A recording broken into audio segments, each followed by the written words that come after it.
स्वागत। मैं हरजिंदर सिंह रंधावा, तुम देख रहे हो पंजाब टेलीविजन और मेरे नाल ने सीनियर जर्नलिस्ट राजीव भास्कर जी और इंद्रप्रीत जी, दोनों ਨੂੰ जी आए। बहुत बहुत शुक्रिया रंधावा जी। थैंक यू जी, थैंक यू।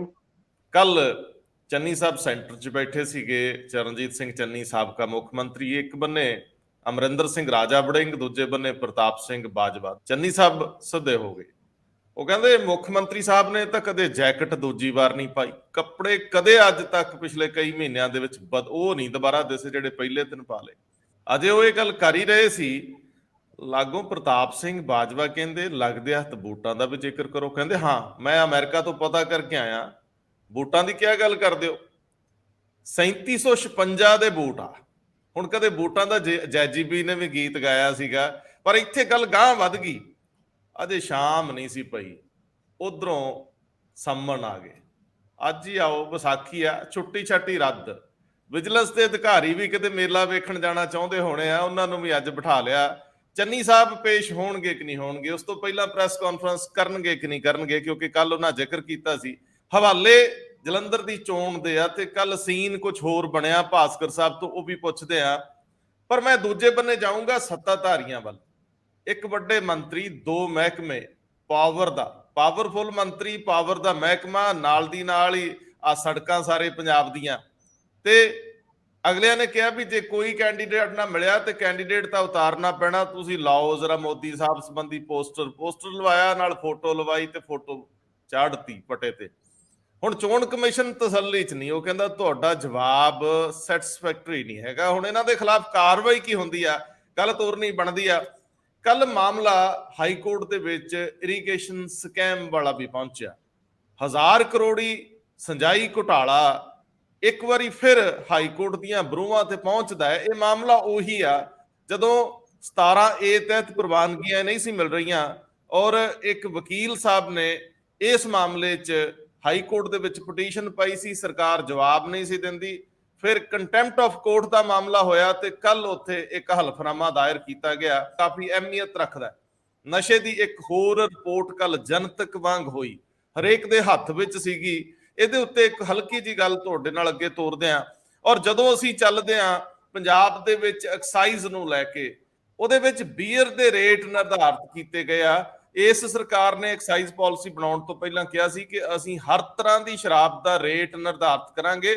ਰੇਟ ਲਿਸਟਾਂ ਸਰਕਾਰੀ ਤੌਰ ਦੇ ਉੱਤੇ ਅਨਾਉਂਸ ਹੋਣਗੀਆਂ ਕਿ ਕਿਸ ਬ੍ਰਾਂਡ ਦਾ ਕੀ ਕੀਮਤ ਰਹੂਗੀ, ਪਰ ਅਜੇ ਤੱਕ ਸਰਕਾਰ ਨੇ ਕੋਈ ਐਸੀ ਵੈਬਸਾਈਟ ਜਾਂ ਕਿਤੇ ਵੀ ਇਹ ਨਹੀਂ ਪਾਇਆ। ਮਨਮਾਨੀਆਂ ਬਹੁਤ ਹੁੰਦੀਆਂ ਨੇ। ਆਪਾਂ ਥੋੜਾ ਜਿਹਾ ਅੱਗੇ ਚੱਲਾਂਗੇ ਤੇ ਇਨਵੈਸਟਮੈਂਟ ਸੰਬੰਧੀ ਰੌਲਾ ਬਹੁਤ ਹਰ ਸਰਕਾਰ ਦਾ। ਇਸ ਵਾਰੀ ਵੀ ਕਿਹਾ ਗਿਆ ਕਿ ਲਗਭਗ 40,000 ਕਰੋੜ ਦੀ ਇਨਵੈਸਟਮੈਂਟ ਆਈ ਹੈ, ਪਰ ਕਿਸੇ ਨੇ ਪੁੱਛ ਲਿਆ ਅੰਕੜੇ ਦੱਸਿਓ ਖਾਂ ਭਲਾ RTI ਤਹਿਤ, ਕਹਿੰਦੇ ਹੈ ਨਹੀਂ। ਹੁਣ ਸਵਾਲ ਭਾਸਕਰ ਸਾਹਿਬ ਤੁਹਾਡੇ ਜਲੰਧਰੋਂ ਤੋਰਦੇ ਆ। ਜਲੰਧਰ ਦਾ ਕਾਹਦਾ ਸਵਾਲ ਹੈ, ਹਰ ਦਿਨ ਨਵੀਂ ਤਸਵੀਰ, ਨਵੇਂ ਪੈਂਤੜੇ। ਕਾਂਗਰਸੀਆਂ ਦੀ ਜਿਹੜੀ ਤਸਵੀਰ ਬਣੀ ਕੱਲ, ਉਹਨੂੰ ਖੰਡਾਉਣ ਦੇ ਯਤਨ ਚ ਸੱਤਾ। ਚੰਨੀ ਨੂੰ ਤਲਬ ਕੀਤਾ, ਲੇਕਿਨ ਚੰਨੀ ਨੂੰ ਤਲਬ ਕਰਨ ਤੋਂ ਪਹਿਲਾਂ ਦੀ ਤਸਵੀਰ ਪੇਸ਼ ਕਰਿਓ। ਕੱਲ ਕਾਂਗਰਸ ਦਾ ਯੂਨਾਈਟਿਡ ਫੇਸ ਵਾਕਈ ਬੜਾ ਜ਼ਬਰਦਸਤ ਸੀਗਾ, ਔਰ ਏਦਾਂ ਲੱਗਿਆ ਕਿ ਕਾਂਗਰਸ ਜੇ ਏਦਾਂ ਹੀ ਹੋਏ ਤੇ ਮੈਨੂੰ ਲੱਗਦਾ ਪੰਜਾਬ ਦੇ ਵਿੱਚ ਕੀ ਪੂਰੇ ਦੇਸ਼ ਦੇ ਵਿੱਚ ਇਲੈਕਸ਼ਨ ਜਿੱਤ ਸਕਦੀ ਹੈ, ਜੇ ਏਦਾਂ ਦੀ ਯੂਨਿਟੀ ਬਣ ਕੇ ਅੱਗੇ ਤੁਰਦੀ ਰਹੇ। ਇੱਕ ਬੱਸ ਸਕੂਲ ਦੀ ਬੱਸ ਦੇ ਵਿੱਚ ਕਾਂਗਰਸ ਦੇ ਲੀਡਰ ਸਟੂਡੈਂਟ ਬਣ ਕੇ ਸਾਰੇ ਬੈਠੇ। ਅਗਲੀ ਸੀਟ ਤੇ ਬੈਠੇ ਹੋਏ ਸੀਗੇ ਨਵਜੋਤ ਸਿੰਘ ਸਿੱਧੂ, ਪਿਛਲੀ ਸੀਟ ਦੇ ਵਿੱਚ ਬੈਠੇ ਹੋਏ ਸੀਗੇ ਪ੍ਰਤਾਪ ਸਿੰਘ ਬਾਜਵਾ, ਔਰ ਇੱਕ ਪਾਸੇ ਰਾਜਾ ਵੜਿੰਗ, ਤੇ ਵਿੱਚ ਚਰਨਜੀਤ ਸਿੰਘ ਚੰਨੀ ਤੇ ਆਸ਼ੂ ਉਹਨਾਂ ਨਾਲ ਖੜੇ ਸੀਗੇ। ਮੀਡੀਆ ਗੱਲ ਕਰ ਰਿਹਾ ਸੀਗਾ ਨਵਜੋਤ ਸਿੰਘ ਸਿੱਧੂ ਉਹਨਾਂ ਨੂੰ, ਤੇ ਅੰਦਰੋਂ ਕੀ ਸੋਚਦੇ ਹੋਣਗੇ ਪ੍ਰਤਾਪ ਸਿੰਘ ਬਾਜਵਾ, ਚਰਨਜੀਤ ਸਿੰਘ ਚੰਨੀ ਤੇ ਰਾਜਾ ਵੜਿੰਗ, ਕਿਉਂਕਿ ਬੜੇ ਗੌਰ ਨਾਲ ਦੇਖ ਰਹੇ ਨੇ ਕਿ ਵੀ ਇਹ ਸਿੱਧੂ ਦੇ ਮਗਰ ਮੀਡੀਆ ਕਿਉਂ ਪਿਆ ਹੋਇਆ। ਅਸੀਂ ਤੇ ਹੈਗੇ ਆ, ਕਾਬਜ਼ ਤੇ ਹੈਗੇ ਆ, ਅਸੀਂ PPCC ਪ੍ਰਧਾਨ ਹੈਗੇ ਆ, ਮੈਂ LOP ਹੈਗਾ, ਇਹ ਪੂਰਬ ਮੁੱਖ ਮੰਤਰੀ ਬੈਠਾ ਹੈ ਤੇ ਨਵਜੋਤ ਸਿੰਘ ਸਿੱਧੂ ਤੇ ਪੂਰਬ ਹੈ। ਪਰ ਇਹ ਗੱਲਾਂ ਉੱਥੇ ਤੁਰੀ। ਉਸ ਤੋਂ ਬਾਅਦ ਬੱਸ ਦੇ ਵਿੱਚੋਂ ਉਤਰਦੇ ਨੇ ਜਿੱਥੇ ਪਹੁੰਚਦੇ ਨੇ, ਔਰ ਜਦ ਮੈਨੂੰ ਲੱਗਿਆ ਨਾ ਕਿ ਚਰਨਜੀਤ ਸਿੰਘ ਚੰਨੀ ਉਤਰੇ, ਫਿਰ ਉਸ ਤੋਂ ਬਾਅਦ ਬ੍ਰਹਮ ਮਹਿੰਦਰਾ, ਫਿਰ ਆਸ਼ੂ, ਏਦਾਂ ਲੱਗਿਆ ਜਿੱਦਾਂ ਬੱਸ ਸਿੱਧਾ ਵਿਜੀਲੈਂਸ ਭਵਨ ਤੋਂ ਜਲੰਧਰ ਆਈ ਹੈ, ਕਿਉਂਕਿ ਇਹ ਸਾਰਿਆਂ ਨੂੰ ਪਿਛਲੇ ਦਿਨਾਂ ਦੇ ਵਿੱਚ ਵਿਜੀਲੈਂਸ ਦੇ ਦਫ਼ਤਰ ਦੇ ਵਿੱਚ ਜਾਂਦੇ ਹੋਏ ਦੇਖਿਆ ਸੀ, ਤੇ ਚੰਨੀ ਉਹਨਾਂ ਦੀ ਵਾਰੀ ਅੱਜ ਆ ਗਈ।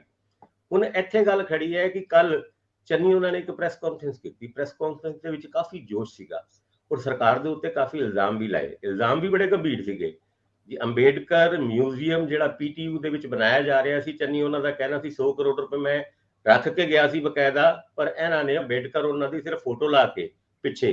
ਗੁਜ਼ਾਰਾ ਨਹੀਂ ਹੁੰਦਾ ਅੰਬੇਡਕਰ ਜੀ ਦੀ ਸੋਚ ਦੇ ਉੱਤੇ। ਕੇਜਰੀਵਾਲ ਉਹਨਾਂ ਕਦੀ ਵੀ ਨਹੀਂ ਤੁਰਦੇ, ਔਰ ਕੇਜਰੀਵਾਲ ਉਹਨਾਂ ਦੇ ਉੱਤੇ ਅਟੈਕ ਕਰ ਰਹੇ ਸੀ। ਫਿਰ ਭਗਵੰਤ ਮਾਨ ਉਹਨਾਂ ਦਾ ਸੂਟ ਬੂਟ ਜੈਕਟ ਸਾਰਿਆਂ ਦਾ ਜ਼ਿਕਰ ਕੀਤਾ ਵੀ ਕਿੰਨੇ ਲੱਖ ਦੀ ਹੈ ਇੱਕ ਜੈਕਟ, ਕਦੀ ਰਿਪੀਟ ਨਹੀਂ ਹੁੰਦੀ। ਐਦਾਂ ਦੇ ਐਲੀਗੇਸ਼ਨ ਕਦੀ ਨਰਿੰਦਰ ਮੋਦੀ ਉਹਨਾਂ ਦੇ ਉੱਤੇ ਵੀ ਲੱਗੇ ਸੀ ਜਦ ਉਹ ਝੂਲੇ ਝੂਲ ਰਹੇ ਸੀਗੇ ਇੱਕ ਵਿਦੇਸ਼ੀ ਮਹਿਮਾਨ ਨਾਲ, ਕਿ ਉਹ ਜਿਹੜਾ ਸੂਟ ਹੈਗਾ 10 ਲੱਖ ਦਾ ਸੀਗਾ 20 ਲੱਖ ਸੀਗਾ। ਇਹ ਚਰਚਾ ਹੁਣ ਇੱਥੇ ਵੀ ਹੋਈ ਕੱਲ। ਉਹ ਹਜੇ ਵਿਹਲੇ ਹੀ ਹੋਏ ਸੀਗੇ। ਉਸ ਤੋਂ ਬਾਅਦ ਉਹਨਾਂ ਨੂੰ ਜਿਹੜਾ 20 ਤਰੀਕ ਦਾ ਨੋਟਿਸ ਦਿੱਤਾ ਸੀ, ਜਦ 12 ਤਰੀਕ ਦੇ ਵਿੱਚ ਉਹਨਾਂ ਨੇ ਨਾ ਕਰਤੀ ਸੀ, ਅੱਜ ਹੀ ਸੱਦ ਲਿਆ। ਅੱਜ 14 ਤਰੀਕ ਅੰਬੇਡਕਰ ਜਯੰਤੀ, ਔਰ ਚੰਨੀਓ ਨਾ ਉਸ ਪ੍ਰੈਸ ਕਾਨਫਰੰਸ ਦੇ ਵਿੱਚ ਵੀ ਕਹਿੰਦੇ ਕਿ ਮੈਂ ਕੱਲ ਇੱਥੇ ਇੱਕ ਪ੍ਰੈਸ ਕਾਨਫਰੰਸ ਕਰਨੀ ਸੀ, ਕੁਝ ਗੱਲਾਂ ਕਰਨੀ ਸੀ ਤੁਹਾਡੇ ਨਾਲ। ਜਿਸ ਤਰ੍ਹਾਂ ਤੁਸੀਂ ਕਿਹਾ ਹੈ ਕਿ ਵੀ ਉਹ ਜਾਣਗੇ ਕਿ ਨਹੀਂ ਜਾਣਗੇ, ਉਹਨਾਂ ਨੇ ਆਪ ਆਪਣੀ ਪ੍ਰੈਸ ਕਾਨਫਰੰਸ 'ਚ ਕਿਹਾ ਕਿ ਮੈਂ ਕੱਲ ਜਾ ਰਿਹਾ, ਹੁਣ ਆਣਗੇ ਤੇ ਸਹੀ। ਪਰ ਇਹ ਜਿਹੜੀ ਯੂਨਿਟੀ ਵਾਲਾ ਫੇਸ ਕਾਂਗਰਸ ਨੇ ਕੱਲ ਸ਼ੋਅ ਕੀਤਾ, ਇਹ ਕਿੰਨੀ ਦੇਰ ਦਾ ਹੋਏਗਾ? ਚਲੋ ਜੇ ਵਾਕਈ ਯੂਨਿਟੀ ਬਣਾ ਕੇ ਰੱਖਦੇ ਨੇ ਤੇ ਫਿਰ ਇਹ ਇਲੈਕਸ਼ਨ ਜਿੱਤਣਾ ਕਾਂਗਰਸ ਦੇ ਵਾਸਤੇ ਕੋਈ ਟੇਢੀ ਖੀਰ ਨਹੀਂ ਹੈਗਾ। ਇਹਦੇ ਉੱਤੇ ਇੰਦਰਪ੍ਰੀਤ ਜੀ ਤੁਹਾਡੀ ਟਿੱਪਣੀ, ਵੈਸੇ ਟਿੱਪਣੀ ਤਾਂ ਅਤੈਮ ਹੁੰਦੀ ਆ ਉਹਨਾਂ ਮਾਮਲਿਆਂ 'ਚ ਜਦੋਂ ਸੱਤਾ ਕੋਈ ਹੋਰ ਫੇਸ ਦਿਖਾਉਂਦੀ ਹੈ, ਲੇਕਿਨ ਬਾਅਦ ਦੇ ਵਿੱਚ ਗੋਲ ਗਲੂੰਡੀ ਪੈ ਜਾਂਦੀ ਹੈ। ਮੈਨੂੰ ਲੱਗਦਾ ਆਮ ਆਦਮੀ ਪਾਰਟੀ ਈਟੀਓ ਸਾਹਿਬ ਤੇ ਹਰਭਜਨ ਸਿੰਘ ਈਟੀਓ ਦੋ ਵਿਭਾਗਾਂ ਦੇ ਵੱਡੇ ਕੈਬਨਿਟ ਵਜ਼ੀਰ ਨੇ, ਉਹਨਾਂ ਤੇ ਦਾ ਖੇਡਣਾ ਚਾਹੁੰਦੀ ਸੀ ਵੀ ਜੇ ਕੋਈ ਨਾ ਮਿਲਿਆ ਤੇ ਅਸੀਂ ਆਪਣਾ ਮੰਤਰੀ ਉਤਾਰਾਂਗੇ। ਲੇਕਿਨ ਚਲੋ ਚੰਗੇ ਭਾਗੀ ਉਹਨਾਂ ਨੂੰ ਦੂਜੀ ਪਾਰਟੀ 'ਚੋਂ ਬੰਦਾ ਮਿਲ ਗਿਆ ਸਥਾਨਕ। ਹੁਣ ਪਹਿਲੀ ਗੱਲ ਤੇ ਟਿੱਪਣੀ ਕਰਕੇ ਦੂਜੀ ਗੱਲ ਤੋਰ ਦਿਓ ਕਿ ਹਰਭਜਨ ਸਿੰਘ ਈਟੀਓ ਨੂੰ ਵੱਧ ਤੋਂ ਵੱਧ ਚੋਣ ਕਮਿਸ਼ਨ ਕੀ ਕਰ ਸਕਦਾ? ਦੇਖੋ ਰੰਧਾਵਾ ਸਾਹਿਬ, ਜਿਹੜੀ ਚੰਨੀ ਸਾਹਿਬ ਦੀ ਗੱਲ ਕੀਤੀ ਹੈ ਭਾਸਕਰ ਸਾਹਿਬ ਨੇ, ਚੰਨੀ ਸਾਹਿਬ ਨੂੰ ਇਹ ਸਰਕਾਰ ਨੂੰ ਵੀ ਜਾਣਦੀ ਹੈ ਕਿ ਚੰਨੀ ਸਾਹਿਬ ਜਲੰਧਰ ਦੇ ਵਿੱਚ ਇੱਕ ਅਹਿਮ ਸਥਾਨ ਰੱਖਦੇ ਆ। ਲਾਸਟ ਵਿਧਾਨ ਸਭਾ ਚੋਣਾਂ ਦੇ ਵਿੱਚ ਜੇ ਤੁਸੀਂ ਦੇਖਿਆ ਹੋਵੇ, ਚੰਨੀ ਸਾਹਿਬ ਕਰਕੇ ਹੀ ਕਾਂਗਰਸ ਇੱਥੇ ਬਹੁਤੀਆਂ ਸੀਟਾਂ ਤੇ ਕਬਜ਼ਾ ਕਰ ਪਾਈ ਸੀ। ਉਹਨਾਂ ਦਾ ਜਿਹੜੀ ਦਲਿਤ ਰਾਜਨੀਤੀ ਹੈ ਇਹਦੇ ਵਿੱਚ ਚੰਗਾ ਦਬਦਬਾ ਹੈਗਾ, ਤਾਂ ਇਸੇ ਕਰਕੇ ਉਹਨੂੰ ਜਿਹੜੇ ਇੱਥੇ ਦੇ ਐਮਐਲਏ ਵੀ ਹੈਗੇ ਨੇ ਉਹ ਚਾਹੁੰਦੇ ਸੀ ਕਿ ਉਹਨਾਂ ਨੂੰ ਟਿਕਟ ਮਿਲੇ। ਪਰ ਠੀਕ ਹੈ, ਸੱਤਾ ਨੇ ਔਰ ਉਹ ਸੱਤਾਧਰ ਪਾਰਟੀ ਤਾਂ ਜਾਣਦੀ ਹੈ ਇਹ ਗੱਲ ਕਿ ਜੇ ਇੱਕ ਵਾਰ ਚੰਨੀ ਨੂੰ ਟਿਕਟ ਮਿਲ ਜਾਂਦੀ ਤਾਂ ਫਿਰ ਉਹ ਆਸਾਨੀ ਨਾਲ ਸਾਡੇ ਤੋਂ ਜਿੱਤੀ ਨਹੀਂ ਸੀ ਜਾਣੀ ਸੀਟ। ਹੁਣ ਸੇਮ ਹੀ ਗੱਲ ਜਦੋਂ ਚਰਨਜੀਤ ਚੰਨੀ, ਬਹੁਤ ਤੁਸੀਂ ਦੇਖੋ ਕੱਲ ਉਹਨਾਂ ਨੇ ਬੰਬਾਰਟਮੈਂਟ ਕੀਤੀ ਹੈ ਇੱਕ ਤਰ੍ਹਾਂ ਦੀ, ਖਾਸ ਤੌਰ ਤੇ ਮੁੱਖ ਮੰਤਰੀ ਨੂੰ ਤਾਂ ਬਹੁਤ ਹੀ ਟਾਰਗੇਟ ਤੇ ਲਿਆ ਔਰ ਨਿੱਜੀ ਹਮਲੇ ਕੀਤੇ ਇੱਕ ਤਰ੍ਹਾਂ ਦੇ ਉਹਨਾਂ ਦੇ, ਤਾਂ ਉਹ ਅੱਗੋਂ ਵੀ ਫਿਰ ਜਿਹੜਾ ਰਿਵਰਟ ਹੈ ਉਹ ਉਸੇ ਤਰ੍ਹਾਂ ਦਾ ਹੀ ਆਇਆ। ਜਿਹੜਾ 20 ਤਰੀਕ ਨੂੰ ਉਹਨਾਂ ਨੂੰ ਬੁਲਾਇਆ ਸੀ ਵਿਜੀਲੈਂਸ ਭਵਨ ਦੇ ਵਿੱਚ, ਉਹ ਅਚਾਨਕ ਹੀ ਸ਼ਾਮ ਹੁੰਦੇ ਹੁੰਦੇ ਉਹਨਾਂ ਨੂੰ ਕਹਿਤਾ ਕਿ ਨਹੀਂ ਕੱਲ ਹੀ ਆਓ। ਹੁਣ ਕੱਲ ਅੱਜ ਯਾਨੀ ਕਿ ਵਿਸਾਖੀ ਵਾਲੇ ਦਿਨ ਦਫ਼ਤਰਾਂ ਸਾਰਿਆਂ 'ਚ ਛੁੱਟੀ ਹੈ, ਸਾਰੇ ਤਾਂ ਮੇਲਾ ਦੇਖਣ ਗਏ ਹੋਏ ਨੇ ਲੋਕ, ਪਰ ਚਰਨਜੀਤ ਚੰਨੀ ਹੈਗੇ ਨੇ ਜਿਹੜੇ ਉਹ ਵਿਜੀਲੈਂਸ ਭਵਨ 'ਚ ਜਿਹੜਾ ਮੇਲਾ ਲੱਗੇਗਾ ਉਹਨੂੰ ਦੇਖਣਗੇ। ਤੇ ਇਹ ਮੈਨੂੰ ਲੱਗਦਾ ਕਿ ਟੋਟਲ ਹੈ ਇਸ ਤੇ ਪੋਲਿਟਿਕਸ ਹੀ ਜਿਹੜੀ ਵੀ ਹੈ, ਕਿਉਂਕਿ ਜਲੰਧਰ ਬਹੁਤ ਇੰਪੋਰਟੈਂਟ ਸੀਟ ਹੈ ਕਾਂਗਰਸ ਵਾਸਤੇ ਵੀ ਔਰ ਆਮ ਆਦਮੀ ਪਾਰਟੀ ਵਾਸਤੇ ਵੀ ਔਰ ਅਕਾਲੀ ਦਲ ਵਾਸਤੇ ਵੀ। ਇਹ ਸਾਰੀਆਂ ਪਾਰਟੀਆਂ ਜਿੰਨੀਆਂ ਵੀ ਹੈ, ਪਾਰਟੀਆਂ ਜਿਹੜੀਆਂ ਵੀ ਲੜ ਰਹੀਆਂ ਉਹਨਾਂ ਵਾਸਤੇ ਬੜੀ ਇੰਪੋਰਟੈਂਟ ਸੀਟ ਹੈ। ਇਹਦੇ 'ਚ ਇੱਕ ਪੁਆਇੰਟ ਹੋਰ ਹੈ, ਉਹ ਹੈ ਇੰਨੀ ਇੰਪੋਰਟੈਂਟ ਸੀਟ, ਇਹਦਾ ਅੰਦਾਜ਼ਾ ਆਪਾਂ ਇਸ ਗੱਲ ਤੇ ਵੀ ਲਾ ਸਕਦੇ ਵੀ ਹਰ ਪਾਰਟੀ ਦਾ ਕਿਵੇਂ ਦਾਅ ਲੱਗਿਆ ਹੋਇਆ ਵੀ ਅਸੀਂ ਜਿੱਤ ਲਈਏ ਕਿਸੇ ਤਰ੍ਹਾਂ, ਜਾਂ ਇੰਨੀ ਕੁ ਪ੍ਰੈਜ਼ੈਂਸ ਤਾਂ ਦਿਖਾਈ ਦਈਏ ਕਿ ਸਾਨੂੰ 24 ਦੇ ਵਿੱਚ ਜਿਹੜੀ ਹੈਗੀ ਹੈ ਉਹ ਨੁਕਸਾਨ ਨਾ ਝੇਲਣਾ ਪਵੇ। ਕਿਸੇ ਪਾਰਟੀ ਨੇ ਇੱਕ ਅਗਰ ਕਾਂਗਰਸ ਨੂੰ ਛੱਡ ਦਈਏ, ਕਿਸੇ ਪਾਰਟੀ ਕੋਲੇ ਆਪਣੇ ਕਾਡਰ ਦਾ ਬੰਦਾ ਨਹੀਂ ਹੈ ਜਾਂ ਆਪਣੇ ਹਲਕੇ ਦਾ ਬੰਦਾ ਨਹੀਂ ਹੈ। ਤੁਸੀਂ ਦੇਖੋ ਭਾਜਪਾ ਉਹ ਬਾਹਰੋਂ ਲੈ ਕੇ ਆਈ ਹੈ, ਅਕਾਲੀ ਦਲ ਦੇ ਜਿਹੜੇ ਸਾਬਕਾ ਵਿਧਾਇਕ ਹੈ ਰਿੰਕੂ ਅਟਵਾਲ ਉਹਨਾਂ ਨੂੰ ਲੈ ਕੇ ਆਈ ਹੈ। ਆਮ ਆਦਮੀ ਪਾਰਟੀ ਸੁਸ਼ੀਲ ਰਿੰਕੂ ਨੂੰ ਲੈ ਕੇ ਆਈ ਹੈ, ਉਹ ਕਾਂਗਰਸ ਦੇ ਐਮਐਲਏ ਨੇ।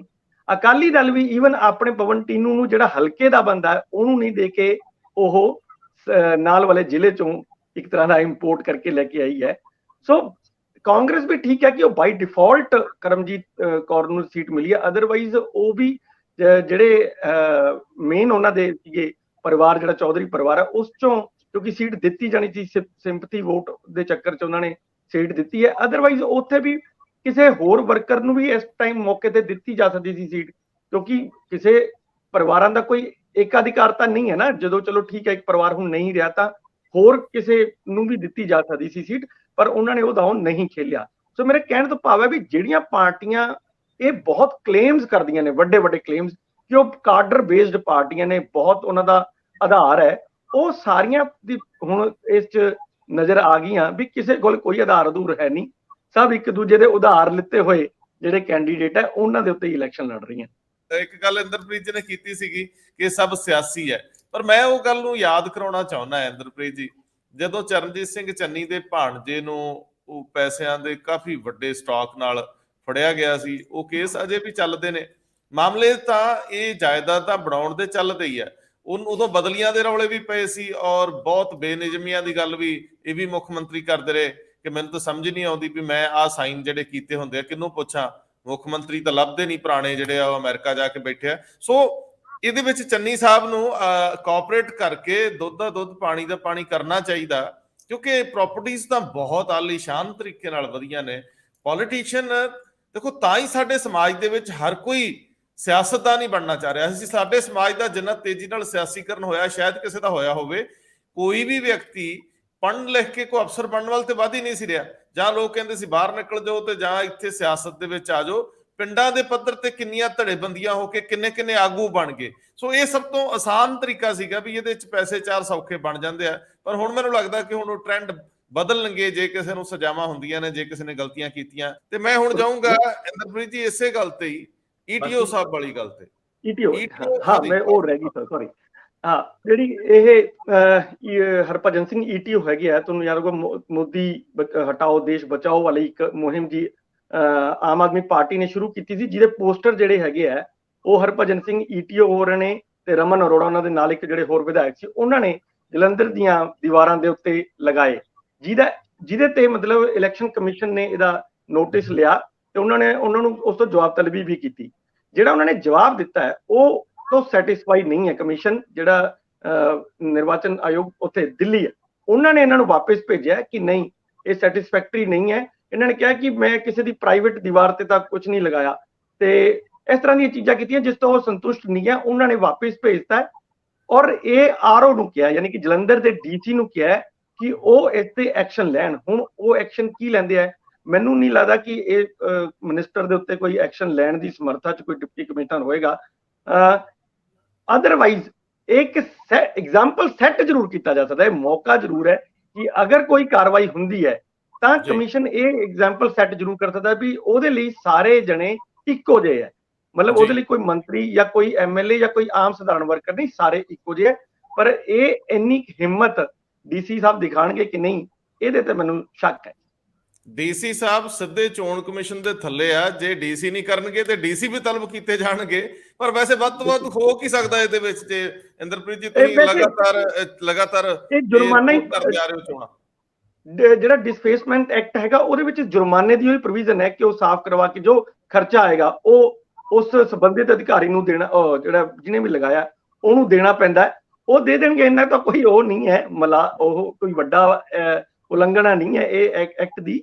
ਪਰ ਸਵਾਲ ਇਹ ਨਹੀਂ ਹੈ, ਸਵਾਲ ਇਹ ਹੈ ਕਿ ਇੱਕ ਮਿਨਿਸਟਰ ਇਹ ਕੰਮ ਕਰ ਰਿਹਾ ਹੈ, ਇਹ ਸਵਾਲ ਹੈ। ਦੇਖੋ ਇਹ ਜੇ ਕੰਮ ਤਾਂ ਪਾਰਟੀ ਦੇ ਜਿਹੜੇ ਵਰਕਰ ਹੁੰਦੇ ਆ ਉਹ ਤਾਂ ਕਰਦੇ ਠੀਕ ਲੱਗਦੇ ਆ, ਲੇਕਿਨ ਕੈਬਨਿਟ ਮਿਨਿਸਟਰ ਕਰੇ ਉਹ ਠੀਕ ਨਹੀਂ ਲੱਗਦਾ। ਦੂਸਰਾ ਤੁਸੀਂ ਗੱਲ ਕੀਤੀ ਸੀ ਵੀ ਉਹ ਇਸ ਕਰਕੇ ਕੀਤਾ ਜਾ ਰਿਹਾ ਸੀ ਕਿ ਉਹਨਾਂ ਨੂੰ ਵੀ ਟਿਕਟ ਦਿੱਤੀ ਜਾ ਸਕਦੀ ਸੀ, ਠੀਕ ਹੈ, ਬਿਲਕੁਲ ਇਹ ਚੱਲੀ ਸੀ ਗੱਲ। ਜਿਹੜੇ ਚਾਰੋਂ ਮਿਨਿਸਟਰ ਹੈਗੇ ਆ ਜਿਹੜੇ ਰਿਜ਼ਰਵ ਕੈਟਾਗਰੀ ਦੇ ਹੈਗੇ ਆ ਕੈਬਨਿਟ ਦੇ ਵਿੱਚ, ਉਹ ਚਾਰਾਂ ਨੂੰ ਹੀ ਕਿਹਾ ਗਿਆ ਸੀ ਵੀ ਦੱਸੋ ਕੌਣ ਲੜਨਾ ਚਾਹੁੰਦਾ ਉੱਤੇ, ਤੇ ਸਾਰਿਆਂ ਨੇ ਲਗਭਗ ਜਵਾਬ ਦਿੱਤਾ ਸੀ ਕਿ ਨਹੀਂ ਉਹ ਨਹੀਂ ਲੜਨਾ ਚਾਹੁੰਦੇ।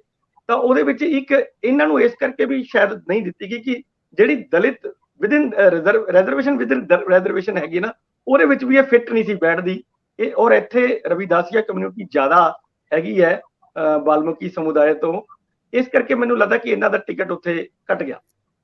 ਮੈਨੂੰ ਇਹ ਵੀ ਲੱਗਦਾ ਵੀ ਇੱਕ ਇਲੈਕਸ਼ਨ ਜਿੱਤ ਕੇ ਦੂਜੀ ਦਾ ਰਿਸਕ ਵੀ ਨਹੀਂ ਲੈਣਾ ਚਾਹੁੰਦੀ ਆਮ ਆਦਮੀ ਪਾਰਟੀ। ਹੁਣ ਰਿਸਕੀ ਹੋ ਗਈਆਂ ਚੋਣਾਂ ਸੰਗਰੂਰ ਤੋਂ ਬਾਅਦ। ਭਾਸਕਰ ਸਾਹਿਬ ਕੁਝ ਕਹਿਣਾ ਚਾਹ ਰਹੇ ਜੀ? ਬਿਲਕੁਲ, ਇਹ ਈਟੀਓ ਵਾਲੀ ਗੱਲ ਹੈਗੀ ਹੈ। ਇਲੈਕਸ਼ਨ ਦਾ ਪ੍ਰੋਸੈਸ ਸ਼ੁਰੂ ਹੋਣ ਤੋਂ ਪਹਿਲੇ ਮੈਨੂੰ ਯਾਦ ਹੈ ਦਿੱਲੀ ਦੇ ਵਿੱਚ 138 FIR ਹੋਈ ਸੀ ਇਸ ਤਰੀਕੇ ਦਾ ਮੋਦੀ ਹਟਾਓ ਦੇਸ਼ ਬਚਾਓ ਵਾਲੇ ਪੋਸਟਰਾਂ ਲਾਉਣ ਦੇ ਉੱਤੇ।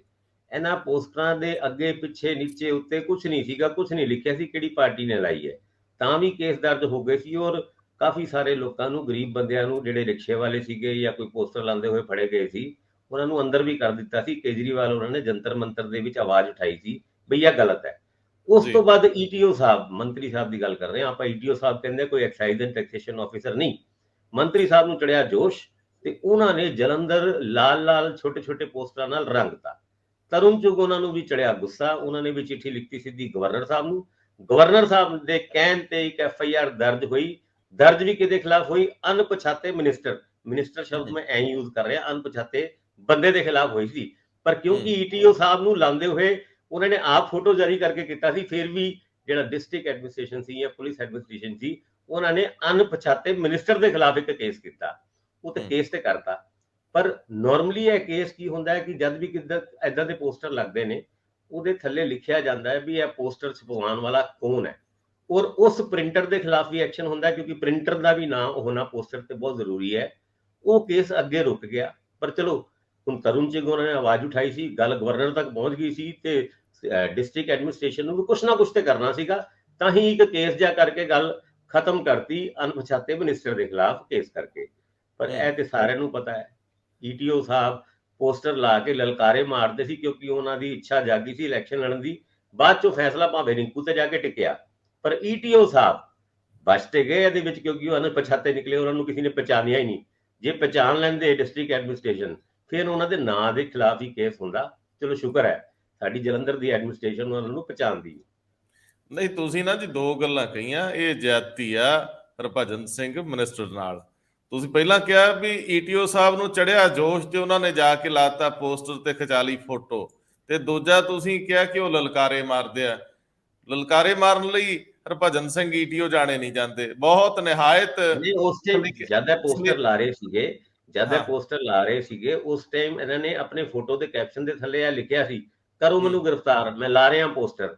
ਉਸ ਲਲਕਾਰੇ ਤੋਂ ਬਾਵਜੂਦ ਵੀ ਇਹ ਤੇ ਜਿਸ ਤਰ੍ਹਾਂ ਮੈਂ ਗੱਲ ਕਹਿ ਕੇ ਹਟਿਆ ਕਿ ਸਾਡੀ ਡਿਸਟ੍ਰਿਕਟ ਐਡਮਿਨਿਸਟ੍ਰੇਸ਼ਨ ਜਾਂ ਪੁਲਿਸ, ਇਹ ਤੇ ਸ਼ੁਕਰ ਹੈ ਹਰਭਜਨ ਸਿੰਘ ETO ਉਹਨਾਂ ਨੂੰ ਪਛਾਣਦੀ ਨਹੀਂ, ਤਾਂ ਹੀ ਅਣਪਛਾਤੇ ਵਿਅਕਤੀ ਦੇ ਖਿਲਾਫ ਕੇਸ ਦਰਜ ਕੀਤਾ।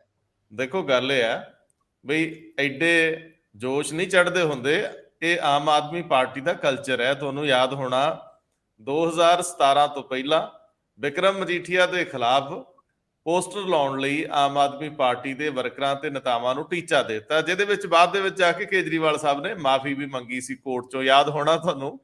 ਸੋ ਇੱਥੇ ਵੀ ਟਾਸਕ ਦਿੱਤਾ ਬਈ ਇਹ ਲਾਓ, ਤੇ ਫਿਰ ਸਪੈਸ਼ਲ ਬੰਦਾ ਤਿਆਰ ਕਰਕੇ ਲਵਾਇਆ। ਉਦਾਂ ਲਲਕਾਰੇ ਮਾਰਨੇ, ਜੋਸ਼ ਦਿਖਾਉਣਾ, ETO ਸਾਹਿਬ ਤਾਂ ਦੇਖੋ ਵਜ਼ੀਰੀ ਬੜੀ ਭਾਰੀ ਆ, ਮਸਾਂ ਚਲਾਉਣੀ ਹੁੰਦੀ ਆ। ਆਪਾਂ ਚੱਲਦੇ ਅੱਗੇ ਭਾਸਕਰ ਸਾਹਿਬ ਦੇ ਆਪਣੇ ਹਿੱਸੇ ਦਾ ਸਵਾਲ। ਭਾਸਕਰ ਸਾਹਿਬ, ਸੰਜਾਈ ਘੁਟਾਲੇ ਦਾ ਬੜਾ ਚਿਰ ਹੋ ਗਿਆ ਜ਼ਿਕਰ ਨਹੀਂ ਕੀਤਾ, ਕਰ ਦੋ ਫਿਰ। ਅੱਜ ਹਾਈ ਕੋਰਟ ਦੇ ਵਿੱਚ ਇਹ ਕੇਸ ਆ ਗਿਆ ਦੁਬਾਰਾ, ਹਲਫਨਾਮਾ ਵਿਜੀਲੈਂਸ ਵੱਲੋਂ ਗਿਆ ਕਿ ਅਸੀਂ ਤਾਂ ਜੀ ਰਜਿਸਟਰਡ ਕਰ ਚੁੱਕੇ ਹਾਂ ਸਾਰਾ ਕੁਝ, ਹੁਣ ਪ੍ਰਵਾਨਗੀਆਂ ਮਿਲ ਚੁੱਕੀਆਂ, ਅਦਾਲਤ ਨੂੰ ਅਧਿਕਾਰਤ ਸੂਚਨਾ ਮਿਲ ਚੁੱਕੀ ਹੈ, ਕਾਰਵਾਈ ਕਿੱਥੇ ਖੜੀ ਆ ਇਹਦਾ ਕੋਈ ਬਹੁਤਾ ਹਵਾਲਾ ਨਹੀਂ ਮਿਲਦਾ। ਅੱਜ ਕਿਤੇ ਦਿਨ ਵੇਲੇ ਝਾਤੀ ਝੂਤੀ ਮਾਰਿਓ ਅੰਦਰ ਕਿ ਕੋਈ ਗਾਂ ਗੱਲ ਤੋਰੀ ਵੀ ਹੈ ਕਿ ਪੁੱਛਗਿੱਛ ਤੋਂ ਬਾਅਦ ਬੰਦ ਕਰਤਾ ਚੈਪਟਰ। ਇਰੀਗੇਸ਼ਨ ਘੁਟਾਲੇ ਦੀ ਗੱਲ ਆਪਾਂ ਮੇਰੇ ਖਿਆਲ ਨਾਲ ਕਾਫੀ ਟਾਈਮ ਹੋ ਗਿਆ, ਜਦ 1000 ਕਰੋੜ ਦਾ ਘੁਟਾਲੇ ਦੀ ਆਪਾਂ ਪੜ੍ਹਦੇ ਵੀ ਸੀ ਤੇ ਕਹਿੰਦੇ ਵੀ ਸੀਗੇ। ਉਹ 1000 ਕਰੋੜ ਥੋੜੇ ਜਿਹੇ ਛੋਟੇ ਹੋਣ ਲੱਗ ਗਏ ਜਦ ਗੁਰਿੰਦਰ ਸਿੰਘ ਠੇਕੇਦਾਰ ਉਹਨਾਂ ਨੇ ਇਹ ਸਟੇਟਮੈਂਟ ਦਿੱਤੀ ਵੀ ਕੰਮ ਹੀ ਇੰਨੇ ਦੇ ਸੀਗੇ, ਤੇ ਇਹ ਘੁਟਾਲਾ 100-150 ਕਰੋੜ ਤੱਕ ਨਜ਼ਰ ਆਉਣਾ ਸ਼ੁਰੂ ਹੋ ਗਿਆ ਸੀ। ਹੁਣ ਫੇਰ 1000 ਕਰੋੜ ਦਾ ਹੋ ਗਿਆ, ਗੱਲ ਹਾਈ ਕੋਰਟ ਤੱਕ ਪਹੁੰਚ ਗਈ। ਅਨਿਰੁੱਧ ਤਿਵਾਰੀ ਜਦ ਚੀਫ ਸੈਕਟਰੀ ਹੁੰਦੇ ਸੀ ਤੇ ਉਹਨਾਂ ਦੇ ਕੋਲੋਂ 17A ਦੇ ਵਿੱਚ ਪਰਮਿਸ਼ਨ ਮੰਗੀ ਸੀ। ਉਸ ਪਰਮਿਸ਼ਨ ਨਾ ਮਿਲਣ ਕਰਕੇ ਕੰਟੈਂਪਟ ਆਫ ਕੋਰਟ ਦੀ ਇੱਕ ਪ੍ਰੋਸੀਡਿੰਗ ਅੱਗੇ ਵੱਧਦੀ ਨਜ਼ਰ ਆ ਰਹੀ ਸੀ, ਔਰ ਉਸ ਪ੍ਰੋਸੀਡਿੰਗ ਦੇ ਵਿੱਚ ਹੀ ਕੱਲ ਵਿਜੀਲੈਂਸ ਵਿਭਾਗ ਨੇ ਕਹਿਤਾ ਕਿ ਜੀ ਅਸੀਂ ਤੇ ਹੁਣ ਇਨਕੁਆਇਰੀ ਵੀ ਰਜਿਸਟਰਡ ਕਰ ਲਈ ਹੈ, 2-3 ਵਾਰ ਪੁੱਛਗਿੱਛ ਵੀ ਕਰ ਲਈ ਹੈ, ਤੇ ਇਹ ਗੱਲ ਹੁਣ ਉੱਥੇ ਨਹੀਂ ਰਹੀ ਜਿੱਥੇ ਤੁਸੀਂ ਕੰਟੈਂਪਟ ਆਫ ਕੋਰਟ ਦੀ ਗੱਲ ਕਰਦੇ ਹੋ। ਹੁਣ ਇਹ ਗੱਲ ਅੱਗੇ ਵੱਧ ਚੁੱਕੀ ਹੈ ਤੇ ਹੁਣ ਕਈ ਚੱਕਰ ਲਾ ਚੁੱਕੇ ਨੇ 3 ਅਫਸਰ, 2 ਪੂਰਵ ਮੰਤਰੀ ਜਨਮੇਜਾ ਸਿੰਘ ਸੇਖੋ ਤੇ ਸ਼ਰਨਜੀਤ ਸਿੰਘ ਢਿੱਲੋਂ, ਅਕਾਲੀ ਮੰਤਰੀ ਹੁੰਦੇ ਸੀਗੇ, ਉਹਨਾਂ ਨੇ ਆਪਣੇ ਆਪ ਨੂੰ ਕਲੀਨ ਚਿੱਟ ਵੀ ਦੇ ਦਿੱਤੀ ਸੀ। ਜਿੱਥੇ ਤੱਕ ਅਫਸਰਾਂ ਦੀ ਗੱਲ ਕਰੀਏ, ਕਾਨ ਸਿੰਘ ਪੰਨੂ ਉਹਨਾਂ ਨੇ ਵੀ ਆਪਣੇ ਆਪ ਨੂੰ ਕਲੀਨ ਚਿੱਟ ਦੇ ਕੇ ਬੈਠੇ ਸੀ ਕਿ ਮੈਂ ਇਨਕੁਆਇਰੀ ਕਰਾ ਲਈ। ਇਹ ਸਾਈਨ ਉਸ ਸਟੇਟਮੈਂਟ ਦੇ ਵਿੱਚ ਜਿਹਦੇ ਉੱਤੇ ਸਾਡੇ ਐਲੀਗੇਸ਼ਨ ਲਾਏ ਨੇ, ਇਹ ਤੇ ਗੁਰਿੰਦਰ ਸਿੰਘ ਠੇਕੇਦਾਰ ਦੇ ਹੈ ਹੀ ਨਹੀਂ।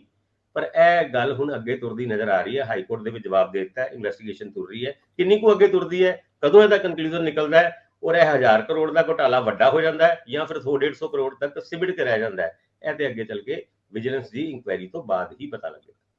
ਇੰਦਰਪ੍ਰੀਤ ਜੀ, ਕੱਲ ਲਗਭਗ ਚੰਡੀਗੜ੍ਹ ਆਧਾਰਿਤ ਔਰ ਬਾਕੀ ਇੱਧਰ ਉੱਧਰ ਜਿੰਨੇ ਵੀ ਵੱਡੇ ਜਰਨਲਿਸਟ ਆ ਸਟੇਟ ਦੇ, ਉਹਨਾਂ ਕੋਲੋਂ ਰਿਪੋਰਟ SITs ਦੀਆਂ ਜਿਹੜੀਆਂ ਬੰਦ ਲਿਫਾਫਿਆਂ 'ਚ ਸੀ, ਉਹ ਉਹਨਾਂ ਦੇ ਹੱਥਾਂ 'ਚ ਦੇਖੀਆਂ ਗਈਆਂ। ਇਹਦਾ ਮਤਲਬ ਅਣਅਧਿਕਾਰਤ ਤੌਰ ਤੇ ਜਨਤਕ ਹੋ ਗਈ। ਸਰਕਾਰ ਵੱਲੋਂ ਜਨਤਕ ਕੀਤੀ ਤਾਂ ਨਹੀਂ ਗਈ, ਲੇਕਿਨ ਜਦੋਂ ਬਹੁਤ ਸਾਰੇ ਹੱਥਾਂ ਵਿੱਚ ਉਹ ਰਿਪੋਰਟ ਆ ਜਾਏ ਤੇ ਇਹਦਾ ਮਤਲਬ ਹੈ ਕਿ ਸਰਕਾਰ ਨੇ ਉਹਨੂੰ ਤਰੀਕੇ ਨਾਲ ਅੱਗੇ ਵਧਾਤਾ ਹੈ। ਇਹਦੇ ਵਿੱਚ ਅਸੀਂ ਸਵੇਰ ਦੇ ਪ੍ਰੋਗਰਾਮ ਦੇ ਵਿੱਚ ਇੱਕ ਜ਼ਿਕਰ ਤਾਂ ਕੀਤਾ ਹੈ ਸਾਰਾ, ਸਰਦਾਰ ਹਮੀਰ ਸਿੰਘ ਹੋਣਾ ਡਿਟੇਲ ਦਿੱਤੀ ਹੈ, ਫਿਰ ਵੀ ਤੁਸੀਂ ਉਹਨੂੰ ਪੜ੍ਹਿਆ ਤੇ ਕੀ ਸਮਝਿਆ? ਰੰਧਾਵਾ ਸਾਹਿਬ, ਇਹ ਜਿਹੜਾ 2018 ਦਾ ਮਾਮਲਾ ਹੈ, ਜਦੋਂ ਬਰਖਾਸਤ ਇੱਕ ਇੰਸਪੈਕਟਰ ਇੰਦਰਜੀਤ ਨੂੰ ਗ੍ਰਿਫਤਾਰ ਕੀਤਾ ਸੀਗਾ, ਉਸ ਤੋਂ ਬਾਅਦ ਜਦੋਂ ਇਹਨਾਂ ਨੂੰ ਰਾਜਜੀਤ ਹੋਰਾਂ ਨੂੰ ਬੁਲਾਇਆ ਸੀ, AIG ਜਿਹੜੇ ਹੈਗੇ ਆ ਹਰਪ੍ਰੀਤ ਸਿੱਧੂ STF ਤੇ ਜਿਹੜੇ ਮੁਖੀ ਹੈ, ਉਹਨਾਂ ਨੇ ਜਦੋਂ ਸੰਮਨ ਕੀਤਾ ਤਾਂ ਇਹ ਹਾਈ ਕੋਰਟ 'ਚ ਚਲੇ ਗਏ। ਹਾਈ ਕੋਰਟ ਨੇ ਇੱਕ SIT ਬਣਾਈ, ਜਿਹਦੇ ਵਿੱਚ ਸਿਧਾਰਥ ਚਟੋਪਾਧਿਆਏ, ਪ੍ਰਬੋਧ ਕੁਮਾਰ ਔਰ ਕੁੰਵਰ ਵਿਜੇ ਪ੍ਰਤਾਪ ਸਿੰਘ ਨੂੰ ਰੱਖਿਆ ਸੀ। ਉਹਨਾਂ ਦੀ ਟੀਮ ਨੇ 3 ਰਿਪੋਰਟਾਂ ਹਾਈ ਕੋਰਟ 'ਚ ਦਿੱਤੀਆਂ, ਜਿਹੜੀਆਂ ਉਹ ਪਹਿਲੀਆਂ 2 ਰਿਪੋਰਟਾਂ ਤਾਂ ਅੰਤਰਿਮ ਰਿਪੋਰਟਾਂ ਹੈ, ਤੀਸਰੀ ਜਿਹੜੀ ਹੈ, ਇਹ ਜਿਹੜੀ ਅੱਜ ਤੁਸੀਂ ਕਹਿ ਰਹੇ ਹੋ ਸਾਰਿਆਂ ਕੋਲੇ ਆ ਗਈ ਹੈ, ਸਾਰਵਜਨਿਕ ਹੋ ਗਈ ਹੈ, ਉਹ ਇੱਕ ਕੰਪਾਈਲੇਸ਼ਨ ਹੈ ਇਹ ਤਿੰਨੋਂ ਰਿਪੋਰਟਾਂ ਦੀ। ਉਹਦੇ ਵਿੱਚ ਬਹੁਤ ਸੀਰੀਅਸ ਐਲੀਗੇਸ਼ਨ ਹੈਗੇ ਆ। ਦੇਖੋ, ਉਹਦੇ 'ਚ ਮੈਨੂੰ ਇੱਕ ਜਿਹੜਾ ਬੜਾ ਇੰਟਰਸਟਿੰਗ ਪੁਆਇੰਟ ਲੱਗਿਆ, ਉਹ ਸੀ ਇੰਦਰਜੀਤ, ਉਹਨੂੰ CIA ਸਟਾਫ ਦਾ ਮੁਖੀ ਬਣਾਇਆ ਗਿਆ ਰਾਜਜੀਤ ਵੱਲੋਂ, ਔਰ ਉੱਥੇ ਟੀਮ ਜਿਹੜੀ SIT ਦੀ ਲਿਖਦੀ ਹੈ ਕਿ ਉਹ SIT ਜਿਹੜਾ CIA ਦਾ ਮੁਖੀ ਹੁੰਦਾ ਹੈ, ਉਹ ਸਭ ਤੋਂ ਸੀਨੀਅਰ ਇੰਸਪੈਕਟਰ ਹੋਣਾ ਚਾਹੀਦਾ ਹੈ। ਤੇ ਕਮਾਲ ਦੀ ਗੱਲ ਇਹਦੇ ਵਿੱਚ ਇਹ ਸੀ ਕਿ ਇਹ ਤਾਂ ਸਬ ਇੰਸਪੈਕਟਰ ਸੀਗਾ, ਆਫੀਸ਼ੀਏਟਿੰਗ ਇੰਸਪੈਕਟਰ, ਇਹਦੇ ਉੱਪਰ 19 ਇੰਸਪੈਕਟਰ ਉਸੇ ਜ਼ਿਲ੍ਹੇ ਦੇ ਪਏ ਸੀ ਔਰ 43 ਸਬ ਇੰਸਪੈਕਟਰ ਇਸ ਤੋਂ ਸੀਨੀਅਰ ਸੀ। ਉਸ ਦੇ ਬਾਵਜੂਦ ਇਹਨੂੰ ਲਗਾਇਆ ਗਿਆ। ਫਿਰ ਹੋਰ ਵੀ ਕਈ ਇਹਨਾਂ ਦੇ ਆਏ ਮਾਮਲੇ, 4 ਡਿਸਟ੍ਰਿਕਟਾਂ 'ਚ ਹਰ ਵਾਰੀ ਇਹ ਲੈ ਕੇ ਜਾਂਦੇ ਰਹੇ। ਸਿਰਫ ਇੱਕ ਵਾਰ ਇਹਨਾਂ ਨੂੰ ਪਰਮਿਸ਼ਨ ਮਿਲੀ ਸੀ ਕਿ ਹਾਂ ਤੁਸੀਂ ਦੂਸਰੇ ਡਿਸਟ੍ਰਿਕਟ 'ਚ ਲੈ ਜਾਓ, ਬਾਕੀਆਂ 'ਚ ਕਦੇ ਪਰਮਿਸ਼ਨ ਨਹੀਂ ਮਿਲੀ, ਇਹ ਵਰਬਲੀ ਤੌਰ ਤੇ ਹੀ ਲੈ ਕੇ ਜਾਂਦੇ ਰਹੇ। ਤੀਸਰੀ ਜਿਹੜੀ ਇੰਪੋਰਟੈਂਟ ਪੁਆਇੰਟ ਸੀ, ਉਹ ਜਿਹੜਾ ਟੀਮ ਨੇ ਇਹਨਾਂ ਦੀ ਪ੍ਰਾਪਰਟੀ ਦੀ ਜਿਹੜੀ ਇੱਕ ਲਿਸਟ ਤਿਆਰ ਕੀਤੀ ਆ, ਉਹ ਦੇਖੋ, ਪਤਾ ਨਹੀਂ, ਉਹ ਤਾਂ ਲੱਖਾਂ ਕਰੋੜਾਂ ਰੁਪਏ ਦੀ ਪ੍ਰਾਪਰਟੀ ਹੈ, ਸਿਰਫ ਉਹ 20 ਲੱਖ ਰੁਪਏ 'ਚ ਖਰੀਦੀ ਹੋਈ ਦਿਖਾਈ ਗਈ ਹੈ। ਤੇ ਉਸ ਤੇ SIT ਨੇ ਕਿਹਾ ਕਿ ਇਸ ਤੇ ਥੋਰੋ ਇਨਵੈਸਟੀਗੇਸ਼ਨ ਹੋਣੀ ਚਾਹੀਦੀ ਹੈ। 2 ਇਨਵੈਸਟੀਗੇਸ਼ਨਾਂ ਉਹਨਾਂ ਨੇ ਮੰਗੀਆਂ ਨੇ, ਇੱਕ ਇੰਦਰਜੀਤ ਲਈ ਔਰ ਇੱਕ ਇਹਨਾਂ ਲਈ, ਕਿ ਇਹਨਾਂ ਦੀ 2013 ਤੋਂ ਬਾਅਦ ਜਿਹੜੀ ਪ੍ਰਾਪਰਟੀ ਵਧੀ ਹੈ, ਉਹ ਕਿਵੇਂ ਇੰਨੀ ਵਧੀ ਹੈ, ਉਸ ਦੇ ਉੱਤੇ ਥੋਰੋ ਇਨਕੁਆਇਰੀ ਦੀ ਲੋੜ ਹੈ। ਪਰ ਸਵਾਲ ਉੱਥੇ ਹੀ ਫਿਰ ਖੜਿਆ ਹੋਇਆ ਕਿ ਇਹਨਾਂ ਦੀ ਇਨਵੋਲਵਮੈਂਟ ਡਰੱਗਸ ਵਿੱਚ ਕਿਵੇਂ ਸੀਗੀ। ਉਹ ਹਜੇ ਵੀ ਇਸ ਰਿਪੋਰਟ ਨੂੰ ਪੜ੍ਹ ਕੇ ਕੁਝ ਇਸ ਤਰ੍ਹਾਂ ਦਾ ਨਹੀਂ ਲੱਗਦਾ ਕਿ ਇਹ ਕਿੱਥੋਂ ਮਤਲਬ ਮਾਲ ਖਰੀਦ ਕੇ ਕਿਹਨੂੰ ਵੇਚਦੇ ਰਹੋ। ਇੱਕ ਜਿਹੜੀ ਟ੍ਰੇਲ ਆਪਾਂ ਬਣਾਣੀ ਹੁੰਦੀ ਹੈ, ਜਿਹੜੀ SIT ਦੀ ਟੀਮ ਕਰਦੀ ਹੈ, ਉਹ ਇਹਦੇ 'ਚ ਨਜ਼ਰ ਨਹੀਂ ਆਈ, ਔਰ ਨਾ ਹੀ ਕੋਈ ਵੱਡੇ ਹੋਰ ਨਾ ਆਏ, ਕਿਉਂਕਿ ਉਹ ਚੌਥੀ ਰਿਪੋਰਟ ਦੇ ਵਿੱਚ ਹੈ, ਜਿਹਦੇ ਉੱਤੇ ਵਿੱਚ ਦਿਨਕਰ ਗੁਪਤਾ ਔਰ ਸੁਰੇਸ਼ ਅਰੋੜਾ ਨੂੰ ਵੀ ਇੰਗਿਤ ਕੀਤਾ ਗਿਆ। ਪਰ ਕਿਉਂਕਿ ਸੁਰੇਸ਼ ਅਰੋੜਾ ਜੀ ਵੀ ਹਾਈ ਕੋਰਟ ਚਲੇ ਗਏ ਸੀ ਔਰ ਉਹਨਾਂ ਨੇ ਕਿਹਾ ਕਿ ਇਹ ਸਿਰਫ ਔਰ ਸਿਰਫ ਸਿਧਾਰਥ ਚਟੋਪਾਧਿਆਏ ਦੇ ਇਸ ਤੇ ਸਾਈਨ ਨੇ, ਔਰ ਇਹ ਇਸ ਕਰਕੇ ਨੇ ਕਿਉਂਕਿ ਇਹ ਖੁਦ DGP ਬਣਨਾ ਚਾਹੁੰਦੇ ਸੀ, ਇਸ ਕਰਕੇ ਇਸ ਰਿਪੋਰਟ ਨੂੰ ਪਬਲਿਕ ਨਾ ਕੀਤਾ ਜਾਏ। ਤਾਂ ਉਹ ਹਜੇ ਵੀ ਸੀਲ ਬੰਦ ਕਰਕੇ ਹੀ ਹਾਈ ਕੋਰਟ ਨੇ ਰੱਖ ਲਈ ਹੈ। ਬਾਕੀ ਜਿਹੜੀਆਂ 3 ਰਿਪੋਰਟਾਂ ਨੇ ਉਹ ਕਾਰਵਾਈ ਲਈ ਸਰਕਾਰ ਨੂੰ ਭੇਜਤੀਆਂ। ਆਪਾਂ ਚੱਲਦੇ ਹਾਂ ਭਾਸਕਰ ਸਾਹਿਬ ਵੱਲ ਇਸੇ ਤੇ ਟਿੱਪਣੀ ਲੈਣ ਲਈ, ਪਰ ਮੈਂ ਇਹ ਜ਼ਰੂਰ ਜ਼ਿਕਰ ਕਰਦਿਆਂ ਕਿ ਇਸ ਤੀਜੀ ਰਿਪੋਰਟ ਵਿੱਚ ਜਿਹੜੇ ਅੱਗੇ ਫਰਦਰ 2 ਮੰਗਾਂ ਰੱਖੀਆਂ ਗਈਆਂ ਨੇ ਕਿ ਫਰਦਰ ਇਨਵੈਸਟੀਗੇਸ਼ਨ, ਕਿ ਇਸ ਨੈਕਸਸ ਦੇ ਵਿੱਚ ਹੋਰ ਕੌਣ, ਤੇ ਦੂਜੀ ਗੱਲ ਕਿ ਇਹਨਾਂ ਦੀਆਂ ਪ੍ਰਾਪਰਟੀਆਂ ਦੀ ਅੱਗੇ ਫਰਦਰ ਇਨਵੈਸਟੀਗੇਸ਼ਨ ਹੋਵੇ। ਜਿਹੜੀ ਸੀਲ ਬੰਦ ਹੈ ਅਜੇ ਵੀ ਖੋਲ ਕੇ ਬੰਦ ਕਰਤੀ ਗਈ ਹੈ। ਮੈਨੂੰ ਲੱਗਦਾ ਉਹੀ ਇਸ ਤੀਜੀ 'ਚ ਮੰਗੀ ਗਈ ਅਗਲੀ ਕਾਰਵਾਈ ਦਾ ਵਿਸਥਾਰ ਉਹਦੇ ਵਿੱਚ ਇਕੱਲੇ ਚਟੋਪਾਧਿਆਏ ਸਾਹਿਬ ਨੇ ਦਿੱਤਾ ਹੋਇਆ, ਜਿਹਦੇ ਵਿੱਚ ਹੁਣ ਨੋਟਿਸ ਹੋਏ ਨੇ ਵੱਡੇ ਬੰਦਿਆਂ ਨੂੰ। ਭਾਸਕਰ ਸਾਹਿਬ, ਇੱਕ ਟਿੱਪਣੀ ਜੀ। ਬਿਲਕੁਲ, ਕੱਲ ਇਹ ਰਿਪੋਰਟ ਪੂਰੀ ਮੈਂ ਪੜ੍ਹੀ, ਸਾਡੇ ਕੋਲ ਵੀ ਆਈ ਹੈ ਰਿਪੋਰਟ। ਇਹ ਅਨਆਥੋਰਾਈਜ਼ਡ ਤਰੀਕੇ ਨਾਲ ਜਨਤਕ ਨਹੀਂ ਕੀਤੀ ਗਈ। ਜਿਹੜੇ ਵਕੀਲ ਇਸ ਕੇਸ ਨੂੰ ਕਰ ਰਹੇ ਨੇ ਉਹਨਾਂ ਨੂੰ ਬਕਾਇਦਾ ਇੱਕ ਸਰਟੀਫਾਈਡ ਕਾਪੀ ਦਿੱਤੀ ਗਈ ਹੈ, ਜਿਹੜੀ ਅੱਜ ਤੋਂ ਪਹਿਲੇ ਬੰਦ ਲਿਫਾਫਿਆਂ ਨੂੰ ਖੋਲਣ ਦੀ ਗੱਲ ਕਰ ਰਹੇ ਸੀ। ਪਿਛਲੇ ਦਿਨਾਂ ਦੇ ਵਿੱਚ ਸਰਕਾਰ ਨੂੰ ਭੇਜੀ ਗਈ, ਸਰਕਾਰ ਦੀ ਤਰਫੋਂ ਜਾਂ ਪਿਛਲੇ ਟਾਈਮ ਵਿੱਚ ਇੱਕ ਖਬਰ ਪੜ੍ਹੀ। ਉਸ ਖਬਰ ਤੋਂ ਪੜ੍ਹਨ ਤੋਂ ਬਾਅਦ ਏਦਾਂ ਲੱਗਦਾ ਸੀ ਉਸ ਬੰਦ ਲਿਫਾਫੇ ਦੇ ਵਿੱਚ ਜਿਹੜੀ ਰਿਪੋਰਟ ਹੈਗੀ ਹੈ, ਉਸ ਰਿਪੋਰਟ ਦੇ ਵਿੱਚ ਰਾਜਜੀਤ ਉਹਨਾਂ ਨੂੰ ਵਰਚੁਅਲੀ ਕਲੀਨ ਚਿਟ ਦਿੱਤੀ ਹੋਈ ਹੈ। ਔਰ ਕੱਲ ਪੂਰੀ ਰਿਪੋਰਟ ਪੜ੍ਹਨ ਤੋਂ ਬਾਅਦ ਕਿਸੇ ਵੀ ਜਗ੍ਹਾ ਮੈਨੂੰ ਇਹ ਨਹੀਂ ਲੱਗਿਆ ਕਿ ਵੀ ਇਹਦੇ ਵਿੱਚ ਰਾਜਜੀਤ ਉਹਨਾਂ ਨੂੰ ਕਲੀਨ ਚਿਟ ਦਿੱਤੀ ਗਈ ਹੈ, ਬਲਕਿ ਫਰਦਰ ਇਨਵੈਸਟੀਗੇਸ਼ਨ ਉਹਨਾਂ ਦੇ ਬਾਰੇ 'ਚ ਇੱਕ 20 ਲੱਖ 15 ਲੱਖ ਦੀ ਪ੍ਰਾਪਰਟੀ ਜਿਹੜੀ ਕਰੋੜ ਰੁਪਏ ਦੀ ਹੈਗੀ ਹੈ, ਉਹ ਸਾਰੀ ਗੱਲਾਂ ਦਿੱਤੀ ਹੋਈਆਂ। ਫਿਰ ਇੰਦਰਜੀਤ ਨੂੰ ਕਿਸ ਤਰ੍ਹਾਂ ਉਹ ਤਰਨਤਾਰਨ ਲੈ ਕੇ ਜਾਂਦੇ ਨੇ ਔਰ 40 ਤੋਂ ਵੱਧ ਉੱਥੇ ਸੀਨੀਅਰ ਇੰਸਪੈਕਟਰ ਮੌਜੂਦ ਹੁੰਦੇ ਨੇ, ਉਸ ਤੋਂ ਬਾਵਜੂਦ ਵੀ ਡਬਲ ਪ੍ਰਮੋਸ਼ਨ ਦੇ ਕੇ ਉਹਨਾਂ ਨੂੰ CI ਇੰਚਾਰਜ ਲਾ ਦਿੱਤੇ ਜਾਂਦੇ ਨੇ। ਫਿਰ ਉਹ ਹੁਸ਼ਿਆਰਪੁਰ ਸ਼ਿਫਟ ਹੁੰਦੇ ਨੇ ਤੇ ਐਡਵਾਂਸ ਪਾਰਟੀ ਦੇ ਤੌਰ ਤੇ ਇੰਦਰਜੀਤ ਨੂੰ ਉੱਥੇ ਲਿਜਾ ਕੇ ਜਾਂਦੇ ਨੇ ਔਰ ਬਕਾਇਦਾ ਉੱਥੇ ਵੀ ਇੱਕ ਰਿਕਮੈਂਡੇਸ਼ਨ ਦੇ ਦਿੰਦੇ ਨੇ ਕਿ ਸਭ ਤੋਂ ਜ਼ਿਆਦਾ ਹਾਰਡ ਵਰਕਿੰਗ ਆਫੀਸਰ ਹੈਗਾ।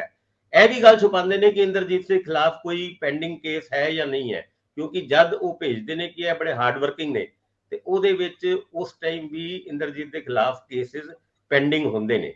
ਉਸ ਤੋਂ ਬਾਅਦ ਇਸ ਰਿਪੋਰਟ ਦੇ ਵਿੱਚ ਦੋ ਹੀ ਚੀਜ਼ਾਂ ਰਿਕਮੈਂਡ ਕੀਤੀ ਗਈ ਹੈ ਕਿ ਰਾਜਜੀਤ ਉਹਨਾਂ ਦੀ 2013 ਤੋਂ ਬਾਅਦ ਇੱਕ ਹਿਊਜ ਇਨਕਰੀਜ਼ ਹੋਇਆ ਉਹਨਾਂ ਦੀ ਐਸੈਟਸ ਦੇ ਵਿੱਚ, ਕਿਉਂਕਿ ਗਿਫਟ ਉਹਨਾਂ ਦੇ ਕਦੀ ਸਾਲੇ ਨਹੀਂ ਦਿੱਤਾ ਤੇ ਕਦੀ ਕਿਸੇ NRI ਨਹੀਂ ਦਿੱਤਾ, ਇਹ ਦਿਖਾਇਆ ਤੇ ਗਿਆ। ਪਰ ਗਿਫਟ ਵੀ ਦੇਣ ਦਾ ਤਰੀਕਾ ਹੁੰਦਾ ਹੈ, ਗਿਫਟ ਦੇਣ ਦਾ ਕੀ ਵਜ੍ਹਾ ਹੁੰਦੀ ਹੈ, ਮੋਟਿਵ ਹੁੰਦੀ ਹੈ। ਇਹਨਾਂ ਸਾਰੀ ਗੱਲਾਂ ਦੇ ਉੱਤੇ ਇੱਕ ਇਨਕੁਆਇਰੀ ਦੀ ਮੰਗ ਕੀਤੀ ਗਈ ਹੈ ਇਸ ਰਿਪੋਰਟ ਦੇ ਵਿੱਚ।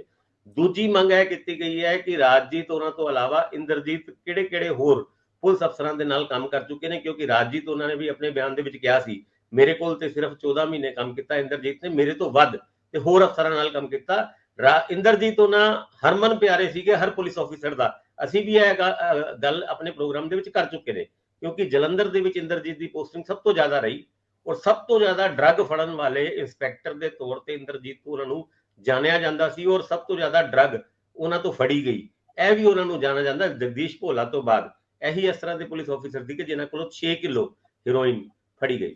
ਜੀ ਭਾਸਕਰ ਸਾਹਿਬ, ਬੀਅਰ ਵਾਲੀ ਗੱਲ ਵੀ ਕਰਦੇ ਹੋ। ਕੱਲ ਹਰਪਾਲ ਚੀਮਾ ਨੇ ਇਹਦੇ ਰੇਟ ਨਿਰਧਾਰਿਤ ਕਰਨ ਦੀ ਗੱਲ ਕੀਤੀ ਹੈ, ਇਹਦੇ ਵਿੱਚ ਭੇਦਭਾਵ ਕਿਉਂ? ਜਦੋਂ ਤੁਸੀਂ ਕਿਹਾ ਸੀਗਾ ਕਿ ਅਸੀਂ ਐਕਸਾਈਜ਼ ਤੋਂ ਇਨਕਮ ਵੀ ਵਧਾਵਾਂਗੇ ਔਰ ਨਾਲ ਆਮ ਲੋਕਾਂ ਲਈ ਇਹਦੇ ਰੇਟ ਵੀ ਘੱਟ ਕਰਾਂਗੇ ਔਰ ਇਹ ਅਜਾਰੇਦਾਰੀਆਂ, ਇਹ ਮੋਨੋਪੋਲੀਜ਼ ਨਹੀਂ ਚੱਲਣ ਦੇਵਾਂਗੇ, ਤੇ ਹੁਣ ਇਹਦੇ ਉੱਤੇ ਹੱਥ ਕਿਉਂ ਘੁੱਟਿਆ? ਪਿਛਲੀ ਵਾਰੀ ਵੀ ਗਵਰਨਮੈਂਟ ਨੇ ਆਪਣੇ ਪੋਰਟਲਸ ਦੇ ਉੱਤੇ ਜਾਂ ਆਪਣੇ ਐਕਸਾਈਜ਼ ਵਿਭਾਗ ਵੱਲੋਂ ਕੋਈ ਅਧਿਕਾਰਤ ਤੌਰ ਤੇ ਜਿੰਨੇ ਵੀ ਬ੍ਰਾਂਡ ਹੈਗੇ ਆ ਵਿਸਕੀ ਦੇ ਤੇ ਬਾਕੀ ਸਾਰੇ ਜਿੰਨੇ ਆ ਦੇਸੀ ਅੰਗਰੇਜ਼ੀ ਸ਼ਰਾਬ ਦੇ, ਉਹਨਾਂ ਦਾ ਕੋਈ ਰੇਟ ਲਿਸਟ ਨਹੀਂ ਸੀ ਜਾਰੀ ਕੀਤੀ।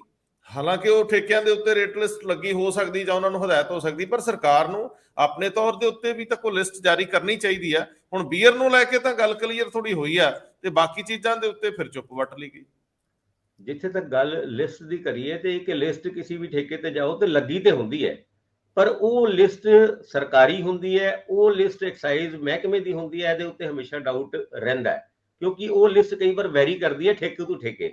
ਜੇ ਸਰਕਾਰ ਦੀ ਲਿਸਟ ਹੁੰਦੀ ਤੇ ਸੇਮ ਲਿਸਟ ਹਰ ਜਗ੍ਹਾ ਲਗਾਈ ਜਾਂਦੀ।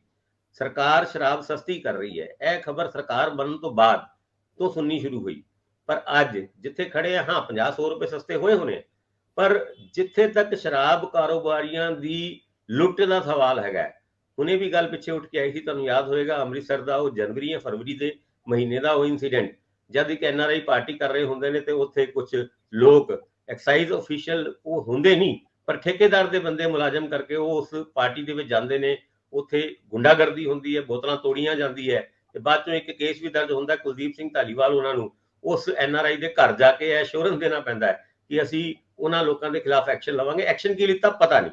ਹਾਂ, ਉਸ ਟਾਈਮ ਇੱਕ ਅਨਾਉਂਸਮੈਂਟ ਸਰਕਾਰ ਨੇ ਕੀਤੀ ਸੀ ਕਿ ਅੱਜ ਤੋਂ ਬਾਅਦ ਕਿਸੇ ਵੀ ਵਿਆਹ ਸ਼ਾਦੀ ਦੇ ਵਿੱਚ ਸ਼ਰਾਬ ਕੋਈ ਵੀ ਵਿਅਕਤੀ ਪੰਜਾਬ ਦੇ ਕਿਸੇ ਵੀ ਠੇਕੇ ਤੋਂ ਲੈ ਸਕਦਾ ਹੈ।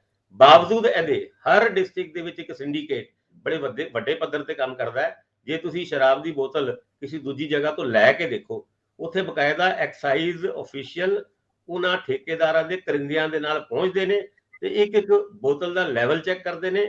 ਜੇ ਕਿਤੇ ਤੁਸੀਂ ਅੱਧੀ ਇੱਕ ਬੋਤਲ ਕੋਈ ਘਰੋਂ ਵੀ ਲੈ ਗਏ ਨਾ ਉਸ ਪਾਰਟੀ ਦੇ ਵਿੱਚ ਤੇ ਤੁਹਾਡੇ ਖਿਲਾਫ ਬੜਾ ਜ਼ਬਰਦਸਤ ਐਕਸ਼ਨ ਲੈਣ ਦੀ ਗੱਲਾਂ ਤੁਰਦੀ ਹੈ। ਇਸ ਗੱਲ ਦੇ ਉੱਤੇ ਹਰਪਾਲ ਚੀਮਾ ਉਹਨਾਂ ਨੇ ਹੁਣੇ ਪਰਸੋਂ ਚੌਥੀ ਬਿਆਨ ਦਿੱਤਾ ਸੀਗਾ ਕਿ ਨਹੀਂ, ਐਦਾਂ ਦੀ ਚੀਜ਼ ਅਸੀਂ ਕੋਈ ਵੀ ਨਹੀਂ ਹੋਣ ਦੇਵਾਂਗੇ। ਔਰ ਪਿਛਲੇ ਦਿਨਾਂ ਦੇ ਵਿੱਚ ਤੇ ਸ਼ਰਾਬ ਦੇ ਇੱਕ ਵੱਖਰੇ ਰੇਟ, ਜੇ ਤੁਸੀਂ ਵਿਆਹ ਸ਼ਾਦੀ ਕਰਾਣੀ ਹੈ, ਜਿਹੜੀ ਚੀਜ਼ ਤੁਹਾਨੂੰ 2000 ਦੀ ਮਿਲਦੀ ਹੈ, ਵਿਆਹ ਸ਼ਾਦੀ ਦੇ ਵਿੱਚ 2500 ਦੀ ਮਿਲੇਗੀ। ਔਰ ਆਫੀਸ਼ੀਅਲੀ ਅਖਬਾਰਾਂ ਦੇ ਵਿੱਚ ਛਾਪ ਕੇ ਆ ਰੇਟ ਕੱਢੇ ਗਏ। ਪਰ ਹਾਂ, ਕੱਲ ਦੀ ਖਬਰ ਤੋਂ ਮਾੜੀ ਮੋਟੀ ਜੀ ਰਾਹਤ ਜ਼ਰੂਰ ਮਿਲਦੀ ਹੈ, ਕਿਉਂਕਿ ਬੀਅਰ ਜਿਹੜੀ 30-35 ਸਾਲ ਪਹਿਲੇ 10-15 ਰੁਪਏ ਦੀ ਹੁੰਦੀ ਸੀਗੀ, ਅੱਜ 150 ਰੁਪਏ ਤੋਂ ਘੱਟ ਨਹੀਂ ਹੈਗੀ। ਐਦਾਂ ਦੇ ਹਾਲਾਤ ਦੇ ਵਿੱਚ ਸਰਕਾਰ ਨੇ ਇਹ ਫੈਸਲਾ ਕੀਤਾ ਹੈ ਕਿ ਬੀਅਰ ਦੀ ਬੋਤਲ ਦੇ ਉੱਤੇ ਮਿਨੀਮਮ ਤੇ ਮੈਕਸਿਮਮ ਪ੍ਰਾਈਸ ਉਹ ਲਿਖਾਂਗੇ, ਉਸ ਰੇਂਜ ਦੇ ਅੰਦਰ ਹੀ ਠੇਕੇਦਾਰ ਉਸ ਬੀਅਰ ਨੂੰ ਵੇਚ ਸਕਦੇ ਨੇ। ਇਹ ਕਦੋਂ ਆਉਂਦਾ, ਰੇਟ ਦਾ ਜ਼ਿਕਰ ਬਿਲਕੁਲ ਨਹੀਂ ਕੀਤਾ ਉਸ ਖਬਰ ਦੇ ਵਿੱਚ। ਹਾਂ, ਇਹ ਜ਼ਰੂਰ ਕੀਤਾ ਵੀ ਕਰਨ ਵਾਲੇ ਨੇ, ਪਤਾ ਨਹੀਂ ਕਦੋਂ ਕਰਨਗੇ, ਕਿਉਂਕਿ ਬਹੁਤ ਸਾਰੀ ਗੱਲਾਂ ਕਰਕੇ ਅਨਾਉਂਸਮੈਂਟ ਕਰਨ ਤੋਂ ਬਾਵਜੂਦ ਵੀ ਉਹ ਇੰਪਲੀਮੈਂਟ ਨਹੀਂ ਹੋਈਆਂ। ਉਹਦਾ ਕੀ ਕਰੋਗੇ? ਜਿੱਦਾਂ ਹੁਣ ਅਸੀਂ ਕਹਿ ਕੇ ਹਟੇ ਆ ਕਿ ਸਿੰਡੀਕੇਟ ਨੂੰ ਨਹੀਂ ਚੱਲਣ ਦੇਵਾਂਗੇ। ਇਹ ਖਬਰ 3 ਤੋਂ ਵੱਧ ਵਾਰ ਛਪੀ ਹੈ, ਪਰ ਹਜੇ ਤੱਕ ਸਿੰਡੀਕੇਟ ਉਦਾਂ ਹੀ ਤੁਰੀ ਜਾਂਦੇ। ਮੈਨੂੰ ਲੱਗਦਾ ਘੱਟੋ ਘੱਟ ਤੁਹਾਡੇ ਜਲੰਧਰ ਚ ਮਹੀਨੇ ਲਈ ਇਹ ਰੇਟ ਰੂਟ ਫਿਕਸ ਜ਼ਰੂਰ ਹੋ ਜਾਣਗੇ, ਕਿਉਂਕਿ ਇਹ ਬਹੁਤ ਜ਼ਰੂਰੀ ਹੋ ਜਾਂਦਾ ਵੋਟਾਂ ਲੈਣ ਤੋਂ ਪਹਿਲਾਂ ਕਿ ਲੋਕਾਂ ਨੂੰ ਇਹ ਦਿਖਾਓ ਵੀ ਸਾਡੇ ਤੋਂ ਵਧੀਆ ਕੋਈ ਨਹੀਂ। ਇੰਦਰਪ੍ਰੀਤ ਜੀ, ਐਕਸਾਈਜ਼ ਪਾਲਿਸੀ ਤੇ ਗੱਲ ਕਰਨ ਲੱਗੇ। ਰੰਧਾਵਾ ਸਾਹਿਬ, ਐਕਸਾਈਜ਼ ਪਾਲਿਸੀ ਨਾ ਬਹੁਤ ਸਾਲਾਂ ਤੋਂ ਮੈਂ ਦੇਖ ਰਿਹਾ ਕਿ ਹਰ ਜਿਹੜੀ ਸਰਕਾਰ ਆਉਂਦੀ ਹੈ ਨਾ, ਉਹ ਇਹ ਜ਼ਰੂਰ ਗੱਲ ਕਰਦੀ ਹੈ ਕਿ ਇੱਕ ਕਾਰਪੋਰੇਸ਼ਨ ਬਣਾਈ ਜਾਏਗੀ ਤੇ ਸਰਕਾਰੀ ਕਾਰੋਬਾਰ ਬਣਾਇਆ ਜਾਏਗਾ ਤੇ ਉਸ ਦੇ ਉੱਤੇ ਕੰਮ ਕੀਤਾ ਜਾਏਗਾ। ਮੈਨੂੰ ਯਾਦ ਹੈ ਜਦੋਂ 2016 ਦੇ ਦਸੰਬਰ ਮਹੀਨੇ 'ਚ ਅਸੀਂ ਕੈਪਟਨ ਅਮਰਿੰਦਰ ਸਿੰਘ ਨੂੰ ਇੱਕ ਵਾਰੀ ਇੰਟਰਵਿਊ ਕੀਤਾ ਸੀ ਤਾਂ ਉਹਨਾਂ ਨੇ ਜਦੋਂ ਉਹ ਬਹੁਤ ਸਾਰੀਆਂ ਚੀਜ਼ਾਂ ਅਨਾਉਂਸ ਕਰੀ ਜਾ ਰਹੇ ਸੀ ਨਾ, ਕਰਜ਼ਾ ਮੁਕਤੀ, ਇਹ ਉਹ ਸਭ, ਤਾਂ ਮੈਂ ਉਹਨਾਂ ਨੂੰ ਇਹ ਸਵਾਲ ਪੁੱਛਿਆ ਸੀਗਾ ਕਿ ਇੰਨਾ ਪੈਸਾ ਆਏਗਾ ਕਿੱਥੋਂ। ਤਾਂ ਉਹਨਾਂ ਨੇ ਕਿਹਾ ਕਿ ਇਹ ਤਾਂ ਕੋਈ ਹੈ ਨਹੀਂ ਜ਼ਿਆਦਾ, GSDP ਦਾ ਟੋਟਲ 1% ਹੀ ਹੈ ਤੇ ਉਹ ਅਸੀਂ ਕਰ ਲਾਂਗੇ ਅਰੇਂਜ, ਅਸੀਂ ਸਰਕਾਰੀ ਕਾਰਪੋਰੇਸ਼ਨ ਬਣਾਵਾਂਗੇ ਸ਼ਰਾਬ ਦੀ। ਹੋਰ ਇਸ ਤਰ੍ਹਾਂ ਦੇ 3-4 ਉਹਨਾਂ ਨੇ ਗਿਣਾਏ ਮੈਨੂੰ। ਟੀਮਾਂ ਵੀ ਭੇਜੀਆਂ ਗਈਆਂ, ਤਾਮਿਲਨਾਡੂ ਜਿੱਥੇ ਸਰਕਾਰੀ ਕਾਰਪੋਰੇਸ਼ਨ ਹੈ, ਵੈਸਟ ਬੰਗਾਲ ਜਿੱਥੇ ਉਹਨਾਂ ਦਾ ਅਲੱਗ ਸਿਸਟਮ ਹੈ, ਰਾਜਸਥਾਨ ਜਿੱਥੇ ਬਿਲਕੁਲ ਡਿਫਰੈਂਟ ਸਿਸਟਮ ਹੈ। ਉਹ ਸਾਰੀਆਂ ਟੀਮਾਂ ਜਿਹੜੀਆਂ ਸੀਗੀਆਂ ਐਕਸਾਈਜ਼ ਦੀਆਂ ਗਈਆਂ ਸੀ ਤੇ ਉਹਨਾਂ ਨੇ ਆਪਣੀਆਂ ਆਪਣੀਆਂ ਰਿਕਮੈਂਡੇਸ਼ਨਸ ਵੀ ਦਿੱਤੀਆਂ ਸੀਗੀਆਂ ਕਿ ਆਪਾਂ ਇਦਾਂ ਦਾ ਕਰ ਸਕਦੇ ਹਾਂ। ਸਰਕਾਰੀ ਕਾਰਪੋਰੇਸ਼ਨ ਦੇ ਵਿੱਚ ਹੀ ਜਿਹੜੇ ਰੇਟ ਉਹ ਫਿਕਸ ਹੋ ਸਕਦੇ ਆ ਕਿਉਂਕਿ ਉਹ ਸਰਕਾਰ ਦਾ ਹੈ। ਇੱਥੇ ਤਾਂ ਕਿਉਂਕਿ ਹਰ ਠੇਕਾ ਬਹੁਤ ਸਾਰੇ ਬੰਦਿਆਂ ਨੇ ਲਿੱਤੇ ਹੁੰਦੇ ਨੇ ਤੇ ਇਸ ਕਰਕੇ ਫਿਕਸ ਨਹੀਂ ਕਰਦੇ, ਲੇਕਿਨ ਉੱਥੇ ਸਰਕਾਰ ਦੇ ਵਿੱਚ ਪ੍ਰੋਵੀਜ਼ਨ ਹੈਗਾ। ਅੰਡਮਾਨ ਨਿਕੋਬਾਰ 'ਚ ਵੀ ਅਸੀਂ ਦੇਖਿਆ ਸੀ, ਉੱਥੇ ਵੀ ਪਹਿਲਾਂ ਜਦੋਂ ਮੈਂ 10 ਸਾਲ ਪਹਿਲਾਂ ਗਿਆ ਸੀ ਉਦੋਂ ਕਿਉਂਕਿ ਉੱਥੇ ਕਾਰਪੋਰੇਸ਼ਨ ਸੀ ਤਾਂ ਉੱਥੇ ਫਿਕਸ ਸੀ ਰੇਟ ਕਿ ਕਿੰਨੇ ਦੀ ਕਿਹੜੀ ਬੋਤਲ ਹੋਏਗੀ। ਪਰ ਇਹ ਚੀਜ਼ ਮੈਂ ਕਿਸੇ ਹੋਰ ਸਟੇਟ ਨਹੀਂ ਦੇਖੀ। ਇੱਥੇ ਵੀ ਇਹੀ ਕਿਹਾ ਗਿਆ, ਜਿਹੜੀ ਇਹ ਨਵੀਂ ਪਾਲਿਸੀ ਜਦੋਂ ਜਾਰੀ ਹੋਈ ਸੀ ਤਾਂ ਉਦੋਂ ਹੀ ਕਿਹਾ ਸੀਗਾ ਇਹ ਗੱਲ ਜਿਹੜੀ ਅੱਜ ਅਖਬਾਰਾਂ 'ਚ ਨਸ਼ਰ ਕੀਤੀ ਹੈ। ਇਹ ਤਾਂ ਉਸ ਦਿਨ ਪਾਲਿਸੀ 'ਚ ਹੀ ਸੀ ਕਿ ਬੀਅਰ ਦੇ ਜਿਹੜੇ ਰੇਟ ਹੈਗੇ ਆ ਉਹ ਫਿਕਸ ਕਰਤੇ ਗਏ ਆ, ਮਿਨੀਮਮ ਵੀ ਔਰ ਮੈਕਸਿਮਮ ਵੀ। ਪਰ ਉਹ ਕੀ ਕਰਤੇ ਹੈ ਉਹਦੀਆਂ ਹਜੇ ਤੱਕ, ਜਿਵੇਂ ਭਾਸਕਰ ਸਾਹਿਬ ਨੇ ਕਿਹਾ, ਕੋਈ ਲਿਸਟਿੰਗ ਨਹੀਂ ਹੋਈ ਉਹਦੀ। 14 ਦਿਨ ਹੋ ਗਏ ਹੈ ਬੀਅਰ ਵਿਕਦੀ ਨੂੰ, ਲੇਕਿਨ ਹਜੇ ਤੱਕ ਉਹਦੇ ਕੀ ਰੇਟਸ ਨੇ ਹਜੇ ਕਿਸੇ ਨੂੰ ਨਹੀਂ ਪਤਾ। ਇਸੇ ਤਰ੍ਹਾਂ ਹੀ ਸ਼ਰਾਬ ਦਾ ਵੀ ਹੈਗਾ। ਸ਼ਰਾਬ ਦੇ ਰੇਟ ਫਿਕਸ ਕਿਉਂ ਨਹੀਂ ਕੀਤੇ ਜਾ ਸਕਦੇ? ਇਹ ਕਿਉਂਕਿ ਇਸ ਕਰਕੇ ਨਹੀਂ ਫਿਕਸ ਕਰਦੇ ਕਿਉਂਕਿ ਲੌਬੀ ਜਿਹੜੀ ਹੈ, ਇਹਦਾ ਦਬਦਬਾ ਇੰਨਾ ਸਰਕਾਰ ਦੇ ਉੱਤੇ ਹੈ।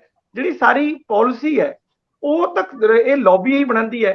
ਜਦੋਂ ਲੌਬੀ ਪਾਲਿਸੀ ਬਣਾ ਰਹੀ ਹੈ ਜਿਸ ਤੇ ਸਿਰਫ ਸਰਕਾਰ ਦੀ ਇੱਕ ਮੋਹਰ ਲੱਗਦੀ ਹੈ, ਉਸ ਦੇ ਉੱਤੇ ਆਪਾਂ ਇਹ ਜੇ ਗੱਲ ਕਰੀਏ ਵੀ ਉਹ ਫਿਕਸ ਕਰ ਦੇਣਗੇ, ਮੈਨੂੰ ਇਹ ਲੱਗਦਾ ਨਹੀਂ ਹੈ ਕਿ ਇੰਨਾ ਸੌਖਾ ਕੰਮ ਹੈ ਜਿਹੜਾ ਜਿਹੜੇ ਕਾਰੋਬਾਰ ਦੇ ਉੱਤੇ ਇੰਨਾ ਜ਼ਿਆਦਾ ਪ੍ਰਭਾਵੀ ਹੋਣ। ਦੂਸਰਾ ਜਿਹੜੇ ਕਾਰੋਬਾਰੀ ਹੈਗੇ ਨੇ ਪ੍ਰਾਈਵੇਟ ਸੈਕਟਰ ਦੇ, ਉਸ ਤੇ ਜਿਹੜਾ ਆਪਣੀ ਚੀਜ਼ ਮਨਵਾ ਲੈਣੀ ਇਹ ਇੰਨੀ ਆਸਾਨ ਨਹੀਂ ਹੁੰਦੀ। ਇਹਦੇ ਲਈ ਬਹੁਤ ਵੱਡੀ ਵਿਲ ਪਾਵਰ ਚਾਹੀਦੀ ਹੈ ਜੋ ਹਜੇ ਤੱਕ ਮੈਨੂੰ ਲੱਗਦਾ ਕਿ ਸਰਕਾਰ ਨੇ ਨਹੀਂ ਦਿਖਾਈ ਹੈ। ਇੰਨਾ ਆਸਾਨ ਨਹੀਂ ਹੁੰਦਾ। ਤੁਸੀਂ ਚੰਡੀਗੜ੍ਹ 'ਚ ਵੇਖ ਹੀ ਲਓ, ਚੰਡੀਗੜ੍ਹ ਦੇ ਵਿੱਚ ਬਹੁਤ ਸਾਰੇ ਠੇਕੇ ਨਿਲਾਮ ਹੀ ਨਹੀਂ ਹੋ ਪਾ ਰਹੇ, ਅਜੇ ਵੀ ਨਹੀਂ ਹੋ ਪਾ ਰਹੇ। ਰੇਟ ਉਹਨਾਂ ਕਿੰਨੀ ਵਾਰੀ ਘਟਾਤੇ ਆ, ਮੇਰੇ ਖਿਆਲ 5 ਤੋਂ 6 ਵਾਰੀ ਬੋਲੀ ਲੱਗੀ, ਦੁਬਾਰਾ ਇਹ ਪ੍ਰਕਿਰਿਆ ਦੇ ਵਿੱਚ ਉਹਨਾਂ ਨੇ ਲਿਆਂਦਾ ਹੈ, ਲੇਕਿਨ ਨਹੀਂ ਅਜੇ ਚੜ ਰਹੇ।